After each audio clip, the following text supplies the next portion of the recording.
Qual palavra, né, se adequaria melhor na configuração, na construção daquele poema? Tudo bem? E faz uma poesia visual, sólida, geométrica, exata, cirúrgica. Isso aqui poderia ser, por que não, uma associação ao cubismo. Lembra disso? A vanguarda europeia, né, que traz exatamente a formatação, as diferentes formas geométricas em quadros. João Cabral de Melo Neto herda essa característica. Tudo bem? Vamos lá. A aridez da linguagem, por que a gente está falando de uma poesia objetiva? Porque essa linguagem mais seca, essa linguagem mais árida, é produto do Nordeste, é produto do contexto que ele se predispõe a dizer. Né, se predispõe a descrever na sua literatura. É, por sua vez, reflexo direto do universo nordestino no qual o autor essencialmente se apoiava, repleto de espaços também marcados pelo clima árido. Isso aqui está lembrando muito o quê? A linguagem do Fabiano de Vidas Secas, do Graciliano Ramos. Olha que intertextualidade legal, né? Uma intertextualidade entre a poesia de João Cabral de Melo Neto e a prosa do Graciliano Ramos, nessa secura, nessa aridez de palavras para descrever em João Cabral de Melo Neto o Severino e em Graciliano Ramos, né, exatamente o Fabiano de Vidas Secas, né? Uma intertextualidade bastante interessante. Percebe-se uma poesia mais objetiva, distanciando-se da subjetividade típica desse gênero literário. Também é possível perceber no autor uma grande predileção por poesias que se centram no próprio fazer poético. É essa metalinguagem, é esse metapoema que reflete o próprio processo de criação da própria poesia, da própria língua, do próprio código. Tudo bem? Bom, neste livro, Morte e Vida Severina, vamos tentar organizar um pouco do enredo que eu te contei, tá? Esse livro também é chamado de Auto de Natal Pernambucano, auto com U. E auto com U é um texto teatral de cunho religioso. Lembra disso? Nós temos um clássico da nossa literatura, conversamos lá no início do ano, quando falamos gênero dramático, que é o Auto da Compadecida, do Ariano Suassuna. Lembra disso? Auto da Compadecida, auto com U, é um texto teatral. Ele tem um fundo moralizante, né? Ele tenta te ensinar alguma coisa vinculada à igreja, à religiosidade, né? Então ele é um auto de Natal pernambucano. Escrito para ser um auto de Natal, ou seja, auto de Natal é o nascimento de Jesus, né? Natal é o nascimento de Jesus Cristo. Então representaria ali o nascimento, o renascimento, e tem tudo a ver com o título, né? Morte e Vida Severina. É um auto de Natal, o nascimento de Jesus. O texto dramático, construído em versos, veja bem, é uma narrativa construída em versos. Olha como é que eu estou trabalhando a linguagem. Não é uma narrativa em parágrafos, não é uma narrativa em linhas contínuas, é uma narrativa em versos. Isso aqui é um longo poema narrativo, né? Conta a história de Severino, um retirante nordestino que sai do interior do sertão de Pernambuco em busca de melhores condições de vida na cidade do Recife, né? Em sua jornada, Severino vai seguindo a margem do rio Capibaribe. Porém, há uma constatação de que seu caminho rumo à cidade não representa necessariamente uma melhora de vida, já que a miséria também está presente lá.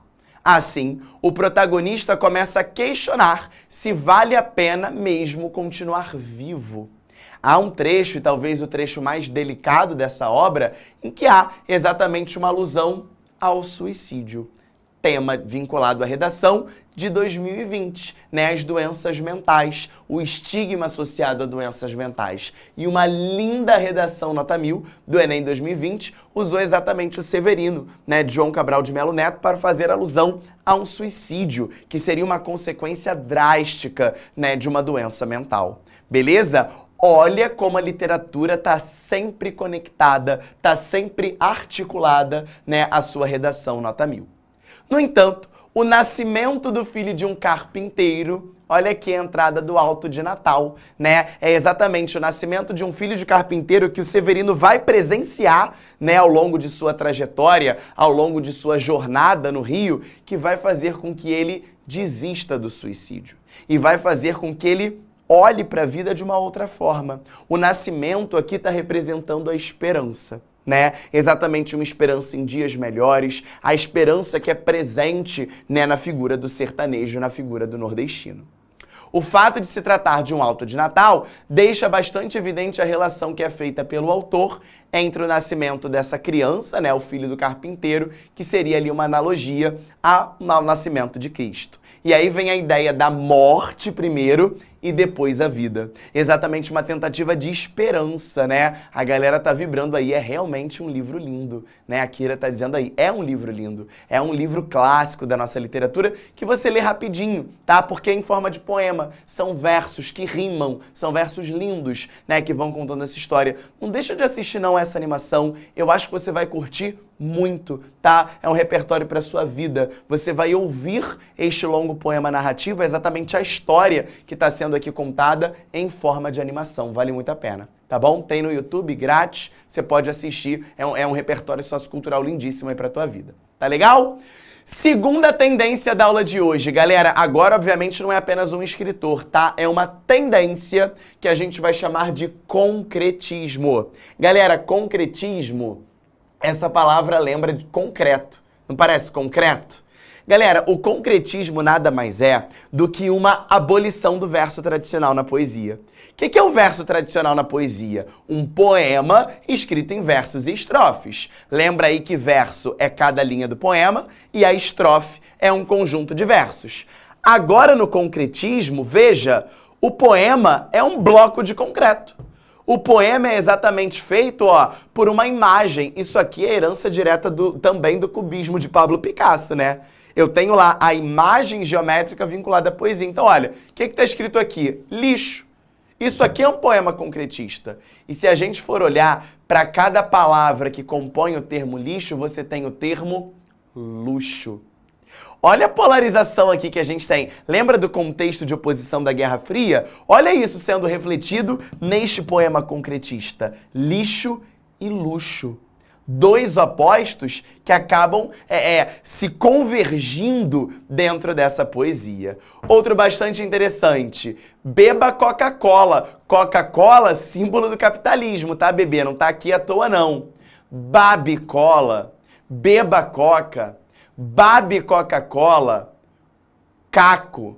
Cola. Cloaca. Que é o da galinha, né? Que é o pum da galinha. Então, olha só, aqui a gente tem a abolição do verso tradicional. Repare no desenho, né? Quase que um intestino. Tu reparou isso, ó? Ele vai andando quase com o intestino e pum, chega na cloaca. Ou seja, o concretismo nada mais é do que uma abolição, né? Eu saí do verso tradicional e monto a minha poesia por meio de um dado que representaria uma imagem. Beleza? E por fim, nosso terceiro e último poeta, Ferreira Goulart. Galera, Ferreira Goulart tem poemas concretistas, beleza? Mas geralmente o que aparece no Enem é a tendência social do Ferreira Goulart.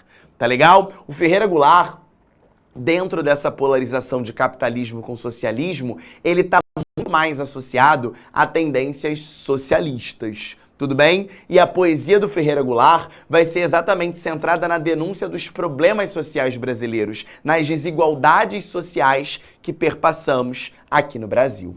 Beleza? Vamos lá, lindezas. Vamos para as questões. Vamos ver o que eu preparei para vocês hoje? Vamos começar logo pelo Ferreira Goulart, né? Acabei de falar que Ferreira Goulart tem esse tom, né, mais engajado, tem essa literatura mais de denúncia social. Vamos lá. Açúcar. O branco açúcar, que adoçará meu café nesta manhã de Ipanema, não foi produzido por mim, nem surgiu dentro do açucareiro por milagre. Em lugares distantes, onde não há hospital nem escola, homens que não sabem ler e morrem de fome aos 27 anos, plantaram e colheram a cana que viraria açúcar. Em usinas escuras, homens de vida amarga e dura produziram este açúcar branco e puro, com que adoço meu café esta manhã em Ipanema. Se liga só. Percebeu que é um poema cíclico? Ele começou, né, falando lá que ele estava em Ipanema, adoçando um café, e aí ele começou adoçando o café, né, com açúcar, e ele começou a refletir sobre o processo de criação deste açúcar doce, puro, né, com que ele adoça o café, num bairro, galera, que é completamente elitizado aqui no Rio de Janeiro.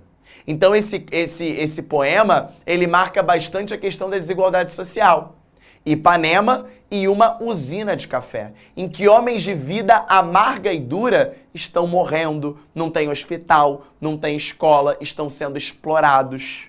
Olha o tom social, olha a literatura engajada, né, que vai ser aí um produto, vai ser uma consequência dessa literatura de Ferreira Goulart.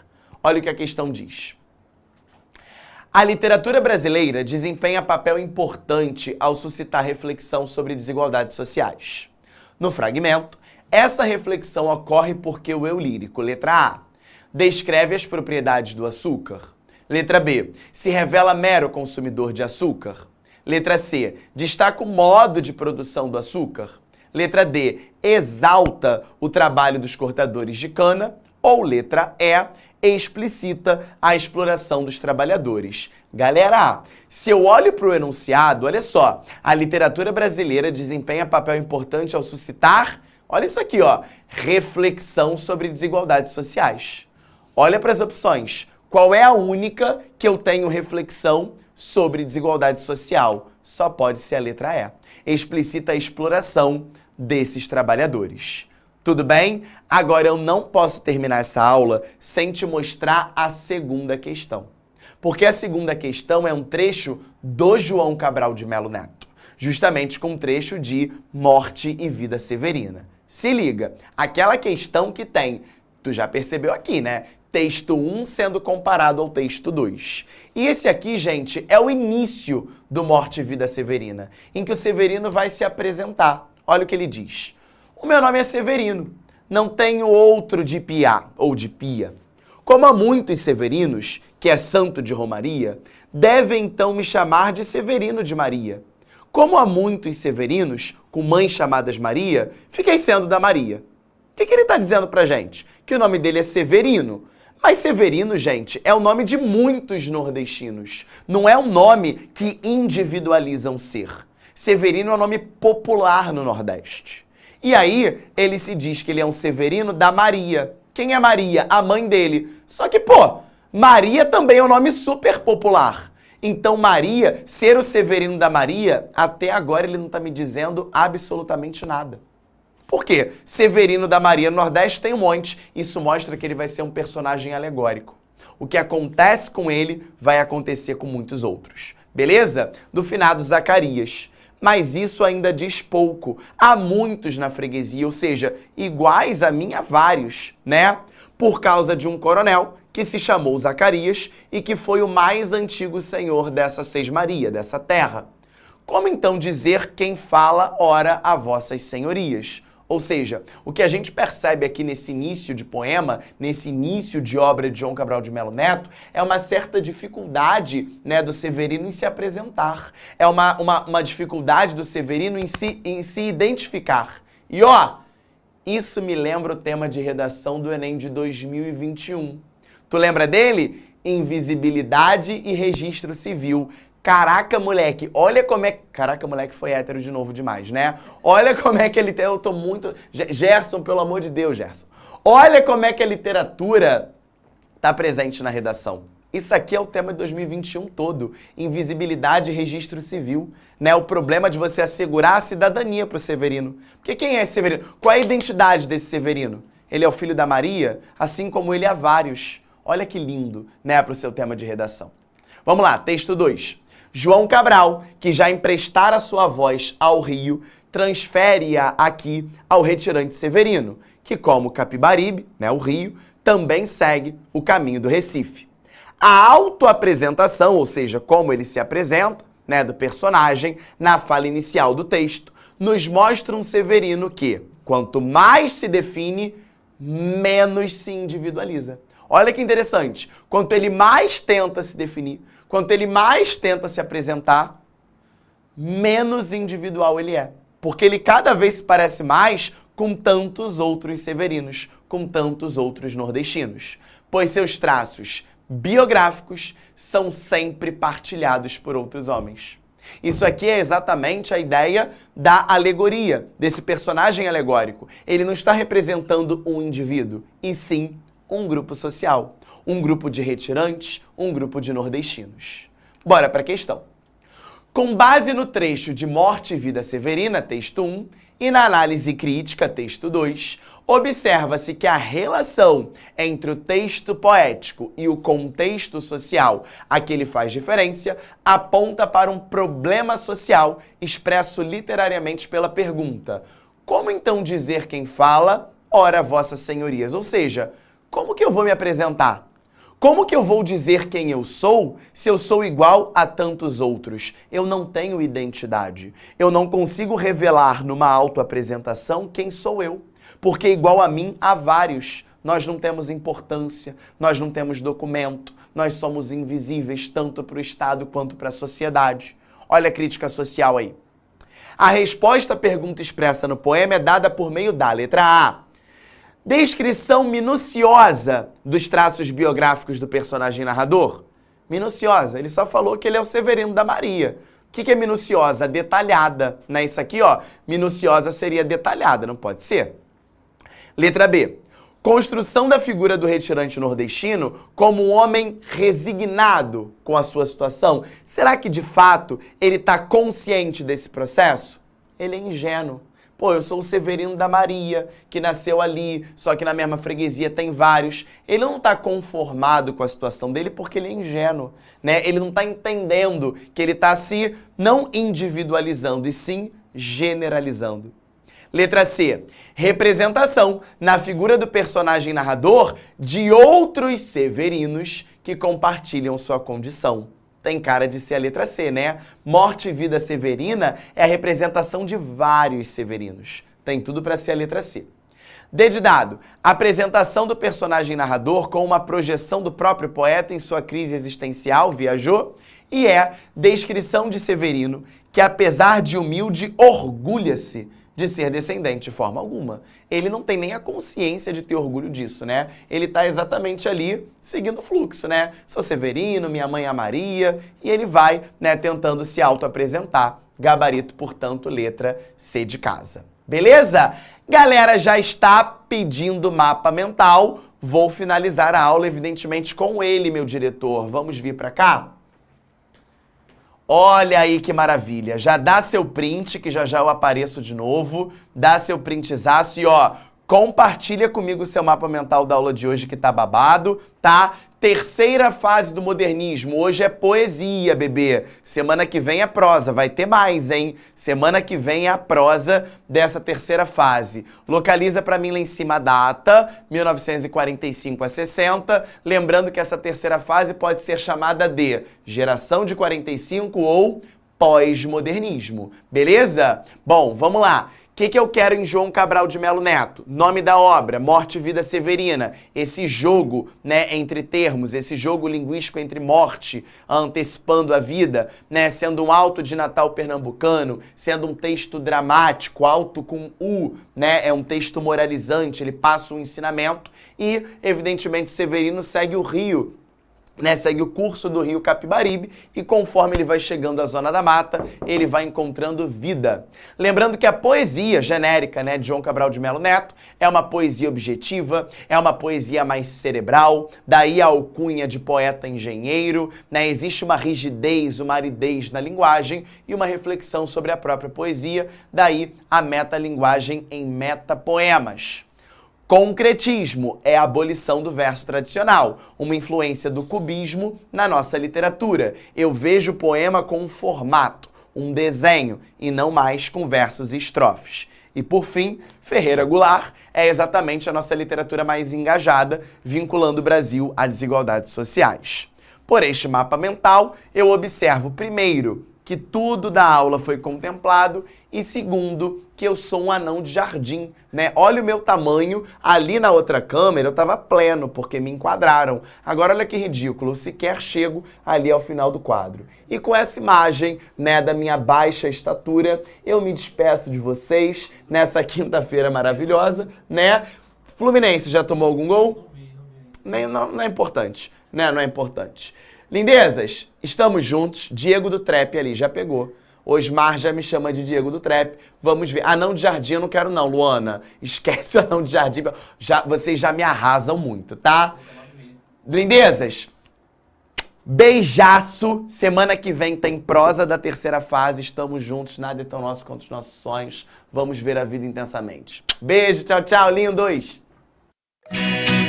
Assista nossas aulas a hora que você quiser. Vem com o Pro, o cursinho online que mais aprova no Enem.